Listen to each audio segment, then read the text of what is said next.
জয় বাংলা, বন্দে মাতরম। আবারও হাজির হয়েছি তোমাদের সামনে আর একটা গুরুত্বপূর্ণ ভিডিও নিয়ে।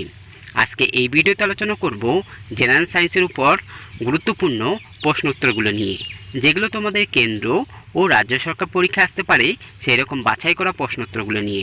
বন্ধুরা, আপনারা আমার এই ভিডিওটা শেষ পর্যন্ত দেখবেন এবং ভালো লাগলে একটা লাইক দেবেন আর বন্ধুদের শেয়ার করবেন। তাহলে চলুন ভিডিওটা শুরু করা যাক। প্রথম আলোচনা করব নিউটনের প্রথম সূত্র। নিউটনের প্রথম সূত্র: বাইরে থেকে প্রযুক্ত বল দ্বারা অবস্থার পরিবর্তন ঘটাতে বাধ্য না করলে স্থির বস্তু চিরকাল স্থির অবস্থায় থাকবে এবং সচল বস্তু চিরকাল সমবেগে একই সরলরেখায় চলতে থাকে। এটাই হলো নিউটনের প্রথম সূত্র। এবার আলোচনা করব নিউটনের দ্বিতীয় সূত্র। নিউটনের দ্বিতীয় সূত্র হলো কোনো বস্তুর ভরবেগের পরিবর্তনের হার বস্তুর উপর প্রযুক্ত বলের সমানুপাতিক এবং বল যেদিকে প্রযুক্ত হয় ভরবেগের পরিবর্তনও সেই দিকেই ঘটে। এটাই হলো নিউটনের দ্বিতীয় সূত্র। এবার আলোচনা করব নিউটনের তৃতীয় সূত্র নিয়ে। নিউটনের তৃতীয় সূত্র: প্রত্যেক ক্রিয়ার একটি সমান ও বিপরীত প্রতিক্রিয়া আছে। এবার আলোচনা করব নিউটনের প্রথম গতিসূত্র থেকে আমরা দুটি বিষয় সম্পর্কে জানতে পারি। সেই দুটি বিষয় হলো পদার্থের জাড্য, 2 নম্বর হলো বলের সংজ্ঞা।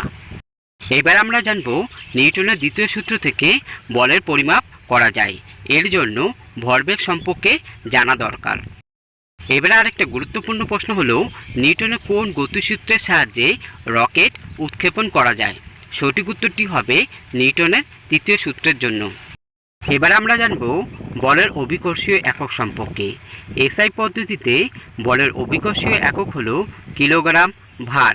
সিজিএস পদ্ধতিতে বলের অভিকর্ষীয় একক হলো গ্রাম ভার। সিজিএস পদ্ধতিতে বলের পরম একক কী? সিজিএস পদ্ধতিতে বলের পরম একক হলো ডাইন। এসআই পদ্ধতিতে বলের পরম একক কী? এসআই পদ্ধতিতে বলের পরম একক হলো নিউটন। এবার আমরা জানব ভরবেগ কাকে বলে। ভরবেগ হলো ভর ও বেগের সমন্বয়ে কোনো গতিশীল বস্তুতে যে পরিমাণ গতির সৃষ্টি হয় তাকে বস্তুটির ভরবেগ বলে। ভরবেগ সমান সমান বস্তুর ভর গুণ বস্তুর বেগ। ভরবেগ হলো একটা ভেক্টর রাশি। বলের একক কয় প্রকার ও কী কী?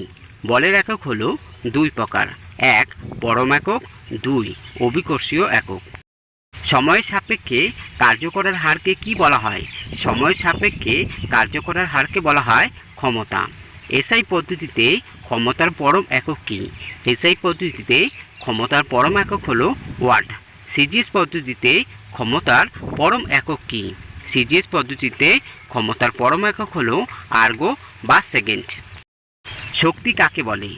শক্তি বলে কোনো বস্তুর বা সংস্থার কার্য করার সামর্থ্যকে শক্তি বলে।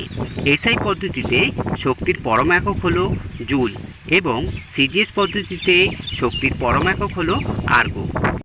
এবার আমরা জানব সিজিএস পদ্ধতিতে কার্যের পরম একক কী? সিজিএস পদ্ধতিতে কার্যের পরম একক হলো আর্গো। এসআই পদ্ধতিতে কার্যের পরম একক কী? এসআই পদ্ধতিতে কার্যের পরম একক হলো জুল। বন্ধুরা, আজকের মতো ভিডিওটা এখানে শেষ করছি। পরবর্তী আবার গুরুত্বপূর্ণ আরেকটা ভিডিও নিয়ে হাজির হব তোমাদের সামনে। তোমরা সবাই ভালো থাকবে। জয় বাংলা, বন্দে মাতরম।